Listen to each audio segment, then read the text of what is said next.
One of the big unknowns in NBA history is tied to Penny Hardaway and what he would have become if knee injuries didn't cause him to decline so quickly. I feel pretty strongly that of all the greats from the 90s, Penny and Scottie Pippen would be the two that I think would perform the best in today's NBA because of their combination of size, elite playmaking, and versatility. For Penny, one of the things that made him special in his short-lived prime was his ability to use his size and length at his position, and one of the ways he did that regularly was playing out of the post with his back to the basket. Other point guards that excelled at this were Mark Jackson and Andre Miller, but neither had Penny's length. Penny was so good at either backing down defenders and spinning into a shot, or using his craftiness and footwork to create space, and he had a nice touch too. He had a knack for splitting defenders or getting defenders in the air, to which then he would duck in and score right at the hoop.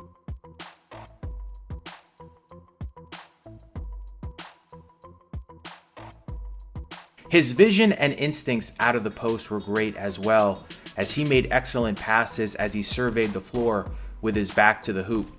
The most assists he averaged in a season in general was 7.2 during the 1994-95 season.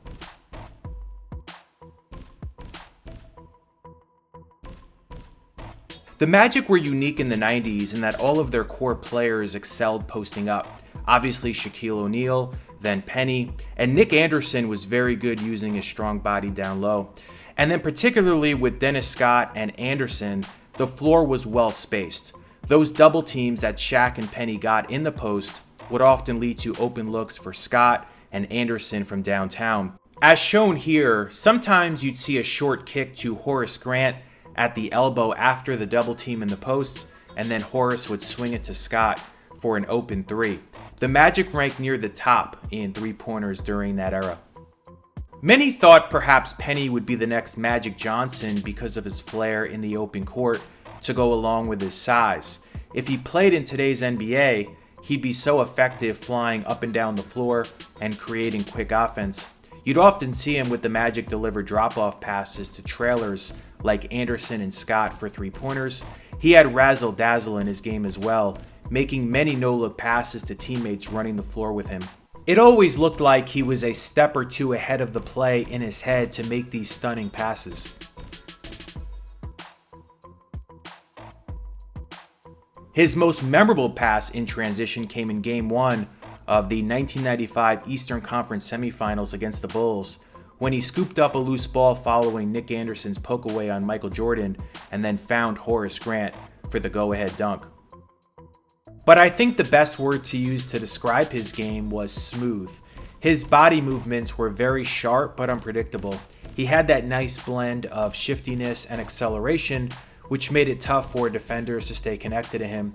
His spin move in particular was elite, and he made a lot of circus shots, just flipping them up there sometimes and connecting on these difficult shots.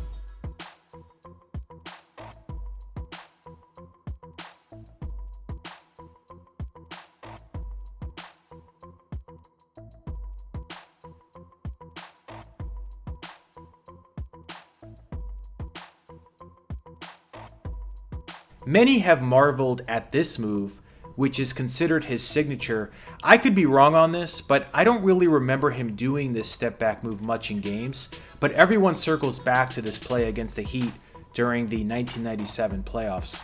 And Penny was really good going one-on-one, just using every combination of moves to create separation, or in some cases elude defenders.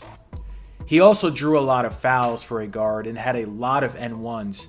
In the 1995-96 season, he took 580 free throws, which was 7th most in the league that year.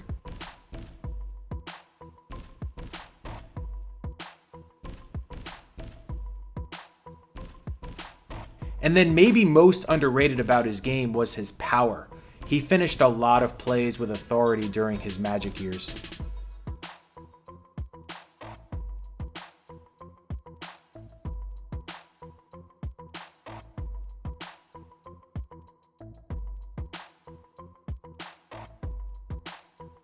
Now, he was able to shoot from all three levels, but I think what was peculiar about his pre-injury days was his inconsistency. maybe because he was still such a young player, but he was very up and down from a scoring standpoint. For example, he had a game against Toronto on January 3rd, 1996, when he scored 34 points. 2 nights later against Seattle, he had just 8. Similarly, against Boston on January 30th of that same year, he had 27 points.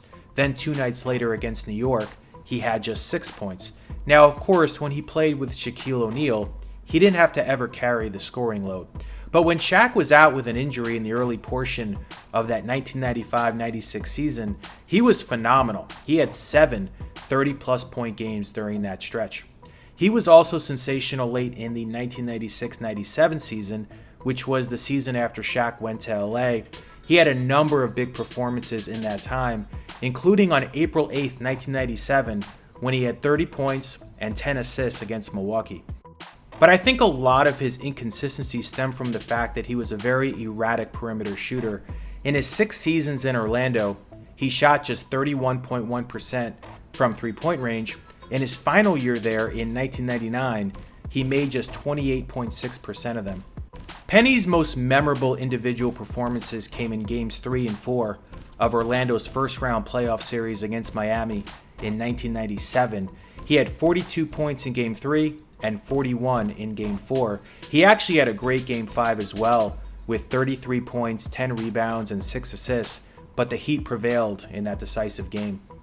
Penny also ranked high in steals during his Magic years. He averaged at least 2 of them in 3 of his 6 years in Orlando. Ironically enough, each of those years he ranked 6th in the league in that category.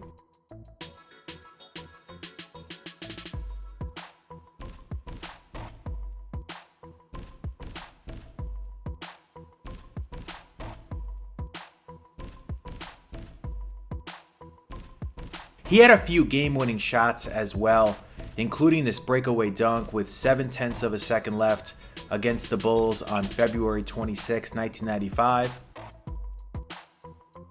This leaner at the buzzer against the Vancouver Grizzlies on November 22, 1995. And this short jumper over Mario Elie with 3.1 seconds left against the Houston Rockets on Christmas Day in 1995, which was the rematch from the prior season's NBA Finals. After 6 seasons with the Magic, he would go on to play 4.5 with the Suns, a couple with the Knicks, and then he finished his NBA playing career with the Heat in 2007. Of course, those final years, the injuries had taken their toll, and he was only a fraction of his former self.